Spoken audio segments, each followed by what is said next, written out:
Kwa miaka kama mitatu mpaka minne, watu wengi nafahamu sasa hivi wanaifahamu vizuri sana historia ya dunia, na wanaifahamu historia ya dunia kupitia taifa la Urusi kwa bwana Vladimir Putin, kwa maana ya ukiachilia mbali kwamba watu wanafuatilia mzozo kati ya Urusi pamoja na Ukraine, ambao sasa uligeuka kuwa mzozo kati ya Urusi pamoja na nchi za Ulaya, nchi za NATO, nchi za Magharibi na mahasimu wake wote. Lakini watu wengi sana ambao hususan ni wafuatiliaji wa mzee Alex Guido Mvinge wamefahamu mambo mengi sana kuhusiana na mambo ya geopolitics, kwa maana ya siasa za ukanda wa Mashariki ya Kati, siasa za ukanda wa Ulaya ya Magharibi, siasa za ukanda wa Amerika, siasa za ukanda wa Ulaya ya Mashariki, lakini kama itoshi siasa katika bara la Asia na maeneo mbalimbali duniani, kwa sababu tumekuwa tukigusa hapa na pale ili watu kuweza kuwafungulia dunia mpya ya kufahamu hasa historia ya dunia hii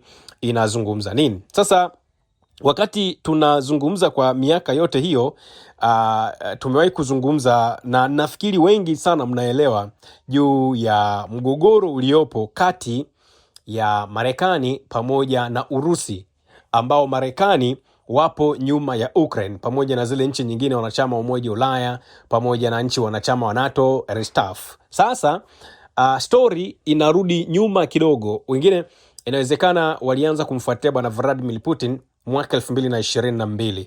Imani yangu ni hivyo. Asilimia kubwa sana ya kundi la watu wamemfuatilia bwana Vladimir Putin tokea mwaka 2022 wakati alipoanzisha special military operation. And by then sio kwamba labda walianza kumfuatilia ile tarehe 22. No, wengi sana ni kama walianza kupata taarifa nyingi sana ambazo zilikuwa ni taarifa zinazosambazwa na media za kimagharibi. Kwa hiyo ulikuwa unaposikia kuhusu Urusi ameanzisha special military operation nchini Ukraine, ulikuwa unapokea taarifa tu ambazo zinahusu namna ambavyo Urusi inashambuliwa, mpaka pengine ulipopata bahati ya kuja kuungana nami kwa ajili ya kuelezea ulimwengu juu ya kile ambacho kinaendelea duniani. Hiyo ulikuwa ni ushindi mmoja mkubwa sana katika historia ya maisha yako duniani. Yaani ulivishinda vita vya propaganda na hatimaye ukaingia kwenye ulimwengu ambao unazungumza ukweli kwanza, maoni baadaye.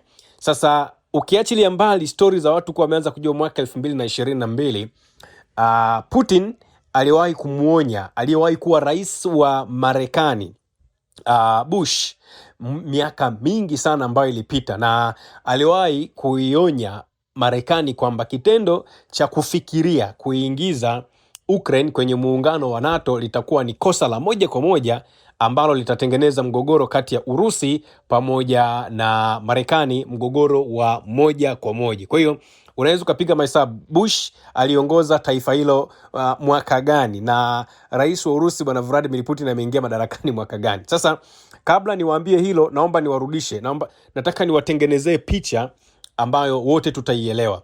Chukulia, jaribu kutulia hata kwa sekunde 2-3 hivi. Usichukue ramani ya ulimwengu.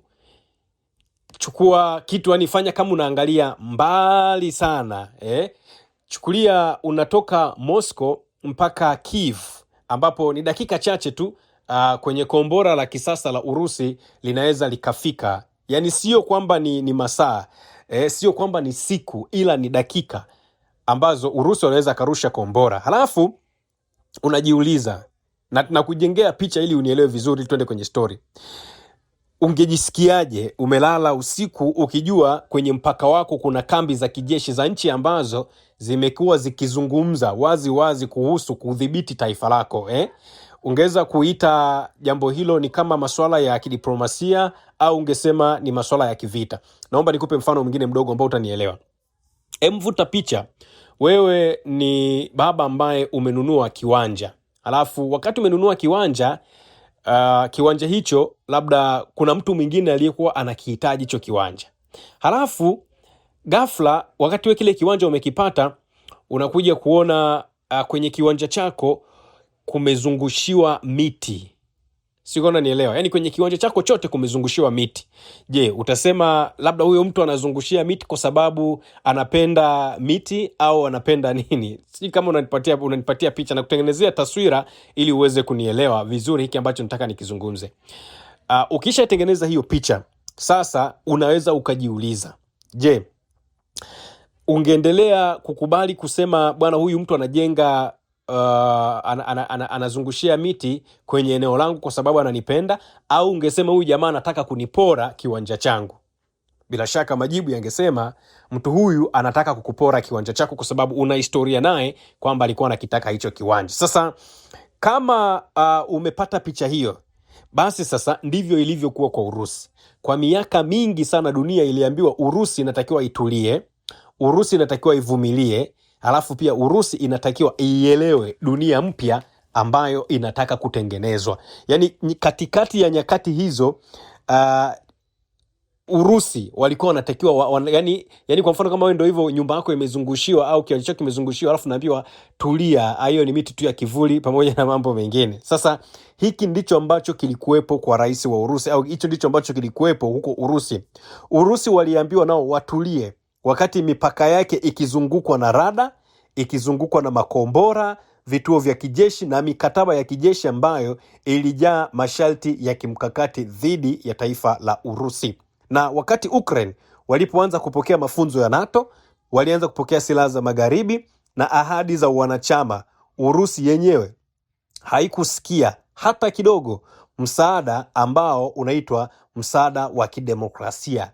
Na hapa sasa ndipo hiyo simulizi inakufanya sasa wewe uweze kuwa sehemu ya wale ambao wataelewa hiki ambacho nataka nikizungumze.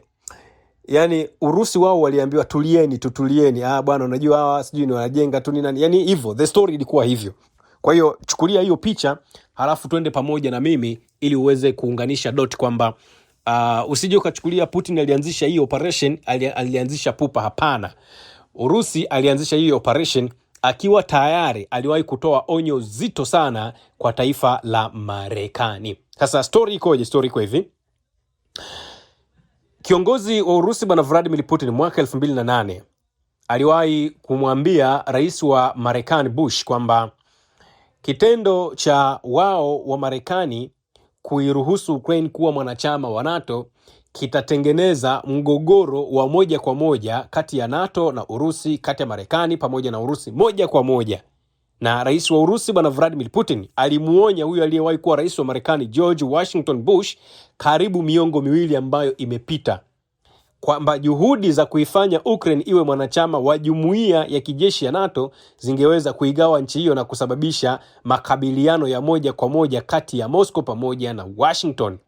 Hayo ni miongoni mwa vitu ambavyo watu tunatakiwa kukaa navyo wakati tunakaa kwenye kumbukumbu za kuijadili Urusi na mgogoro ambao unaendelea. Can you imagine, tokea mwaka 2008 Warusi waliwaambia wa Marekani kwamba ndugu zangu, hiki ambacho mnataka kukifanya ni kitu kibaya, msikifanye. Wakati huo George Washington Bush ni rais wa Marekani. Kwa hiyo wa Marekani sio kwamba hawakujua kitu ambacho kipo mbele ya Urusi. Walikuwa wanafahamu vizuri sana, ila ni kwa sababu walikuwa wamejiaminisha kwamba tayari Urusi wameshaizunguka kupitia Ukraine, kwa maana ya wameshaweka military base zao pale nchini Ukraine, wamesha train wanajeshi wa NATO pale, wameshaweka watu wa NATO pale, yani wameshafanya kila kitu kuizunguka hiyo Urusi. Kwa maana yake hata chochote ambacho kilikuwa kinazungumzwa na rais wa Urusi bwana Vladimir Putin ilikuwa ni amna jambo lolote ambalo linaweza likafanyika. Sasa tokea mwaka 2008 tulikuja kuona operation ilikuja kutokea miaka 6 baadaye. 2014 Urusi wakachukua rasi ya Crimea. 2022 miaka 8 tena mingine baadaye Urusi wakaanzisha special military operation ya maalum kabisa. Kwenye mkutano wa kwanza ambao ulifanyika Slovenia mwezi June mwaka 2001, Putin aliwahi kuhoji sababu za NATO kuendelea kupanuka, lakini alisisitiza kwamba angeweza kufikiria Urusi na Marekani kuwa washirika kwa mujibu wa kumbukumbu ambazo bwana Vladimir Putin yeye mwenyewe kwa kinywa chake amezizungumza. Na katika mazungumzo hayo Putin alimwambia Bush wazi kuwa, naomba kumnukuu, kujiunga kwa nchi kama Ukraine na NATO kutaunda uwanja wa mgogoro wa muda mrefu kati yenu na sisi na makabiliano ya muda mrefu. Mwisho wa kumnukuu rais wa Urusi bwana Vladimir Putin. Kwa hiyo Putin alieleza kuwa wanachama wa Ukraine katika muungano wa NATO ungeleta hatari na sintofahamu kwa Urusi kutokana na uwezekano wa kuanzishwa kwa kambi za kijeshi za magharibi na kuingizwa kwa mifumo mipya ya silaha karibu na mipaka ya Urusi. Aliongeza kuwa sehemu kubwa ya wananchi wa Ukraine waliiona NATO kama jumuiya hasimu na kwamba Urusi ingelazimika kutumia nguvu za kisiasa za makundi ambayo yanaipinga NATO nchini Ukraine ili kuzuia upuuzi huo, hali ambayo ingeleta mgogoro wa kudumu kati ya Urusi pamoja na nchi wanachama wa NATO. Putin alimwambia Bush kuwa Ukraine si taifa ambalo limejengwa kwa misingi ya asili, bali ni nchi iliyoundwa kwa kuchanganya maeneo yaliyotwaliwa kutoka Poland, Romania, Hungary pamoja na Urusi, ikiwemo hiyo Crimea. Alisema kuwa wakazi wake wana mitizamo na misimamo tofauti sana. Kwa hiyo taifa la Ukraine naloliona lile ni taifa ambalo linatokana na kuchukuliwa kwa maeneo madogo madogo kama Poland, Romania, Hungary pamoja na Urusi. Na ndio maana maeneo hayo yote ukicheki kwenye ramani yako utakuta yote hayo yanapakana na taifa la Ukraine. Putin pia alisema kwamba si mantiki sahihi kujaribu kubandika au kuibandika Ukraine kwenye ulimwengu wa magharibi kwa kuifanya ijiunge na NATO, kwani tofauti kubwa za maoni ya wananchi kuhusu NATO zingeweza kusababisha nchi hiyo kuparanganyika kabisa. Badala ya kuisukuma Ukraine kujiunga na NATO, Putin alisisitiza kuwa juhudi zinapaswa kuelekezwa katika kuimarisha uchumi wa nchi hiyo na kuhakikisha inajitegemea yenyewe. Na kwa mujibu wa kumbukumbu hizo, Bush hakujibu moja kwa moja hoja za Putin, akisema tu kuwa wanampongeza kwa ujasiri wake wa kusema wazi msimamo wake mbele ya NATO. Putin alirejea tena swala la ahadi ya NATO kutopanuka kuelekea mipaka ya Urusi katika kipindi cha maswali na majibu mwishoni mwa mwaka 2024, akisema kuwa hakutakuwa na operation za kijeshi endapo mtatuheshimu na kuheshimu maslahi yetu kama ambavyo sisi tumekuwa tukijitahidi kuheshimu maslahi yenu. Hiyo ni historia ya Putin. Ni wapi ambako ametoka? Can you imagine tokea mwaka 2008 ni watu ambao wanafanya maandalizi, yani walikuwa tayari wameshajua kwamba wanapambana na aina ya watu ambao wanataka kupanua ushirika wao katika hizo nchi za kimagharibi. Ukraine iwe ni kama watchdog, yani Ukraine iwe ni kama rada, Ukraine iwe ni kama mnara, Ukraine iwe ni kama mlima ambao ukisimama juu ya mlima unaona kila kitu ambacho kinafanyika upande wa tambarare. Ukraine iwe kama ghorofa la Marekani kwa ajili ya kuchungulia kila kitu ambacho kinafanyika pale nchini Urusi. Na mfahamu kwamba lengo la kuanzishwa kwa NATO ilikuwa ni kukabiliana na Urusi, ilikuwa ni kukabiliana na serikali ya Urusi. Na mtakumbuka moja kati ya watu ambao alisababisha kuanguka kwa huo muungano wa Soviet alikuwa ni yule aliyekuwa rais wa taifa la Urusi wakati huo ikiwa ni Usoviet, aliyefahamika kama bwana Gorbachev Mikhail, ambapo Gorbachev Mikhail ndiyo aliyesababisha mpasuko, ndiyo aliyesababisha anguko la Urusi katika ule muungano wa Kisoviet ambao ulikuwa unajumuisha mataifa mengi sana. Na sababu za kwa nini aliamua hivyo ni kutokana na kwamba yeye hakufahamu kile ambacho alikuwa anakifanya. Bwana Gorbachev ambaye nyewe mnamfahamu, ambaye tayari amefariki dunia, alifanya kitu ambacho yeye mwenyewe alikuwa hakijui. Na wengi baada ya muungano wa Soviet kuanguka ile mwaka 1991 waliamini kwamba Urusi na yenyewe ndio itakuwa mwisho wake. Kumbe baada ya kuanguka tu umoja wa Kisoviet ile 91, Russia walifanikiwa kuchukua vitu vingi sana ambavyo vilikuwa vipo chini ya muungano wa Soviet na vikawa vipo upande wa Urusi. Kwa hiyo kuanzia silaha za nyuklia, kuanzia teknolojia, kuanzia mabunduki, mabomu, makombora pamoja na mambo mengine vilichukuliwa wakati huo. Kwa hiyo kwa zaidi ya miaka kama 40 USSR iliendesha uchumi ambao ulikuwa umefungwa, uchumi ambao ulikuwa umepangwa na serikali kuu, na wakati huo ilikuwa ikifanya mashindano ya silaha na taifa la Marekani. Na ndio maana huwa mnasikia kitu kinaitwa Cold War, ambapo matokeo ya mashindano kati ya Urusi na Marekani ilikuwa ni fedha nyingi ziliingia kwenye silaha, makombora na nyuklia pamoja na jeshi, fedha nyingi za Urusi. Lakini chakula, bidhaa na huduma, lakini pia ubora wa maisha vilianza kuzorota Sio kama unanielewa, wakati wa umoja wa Kisoviet, lakini maduka yakawa matupu, mishahara ikawa haina thamani na rushwa ikaenea katika maeneo mengi sana kwenye huo umoja wa Kisoviet. Kwa hiyo wakati mwaka 1991 umoja wa Kisoviet unavunjika, tayari Warusi kwa sababu walikuwa wameshafanya investment, uwekezaji kwenye eneo la silaha, makombora, nyuklia pamoja na jeshi, walikuwa wako tayari sasa kwamba tunaweza tukakabiliana na taifa. Hata umoja wa Kisoviet ukivunjika, sisi kwetu sio issue. Tayari tumeshajiandaa kwenye swala la silaha, tumeshajiandaa kwenye makombora, tumeshajiandaa kwenye nyuklia, tumeshajiandaa kwenye jeshi. Kuhusu mambo ya uchumi tutayajenga sisi wenyewe.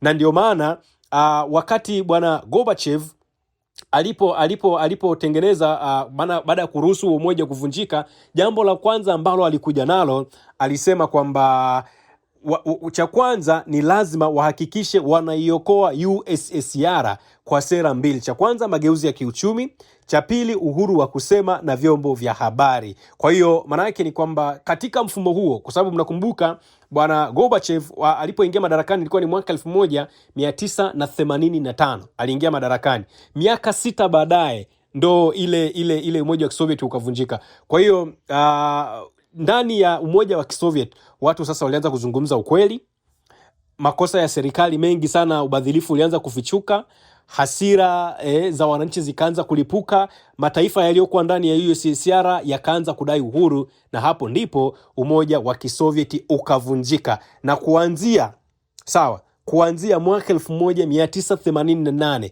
miaka mitatu baada ya Gorbachev kuingia madarakani, USSR haikuwa tena taifa moja. Ilikuwa ni muungano wa mataifa 15 tofauti, ambayo ilikuwemo Lithuania, ilikuwemo Latvia, ilikuwemo Estonia, ambazo hizi zilianza kudai uhuru.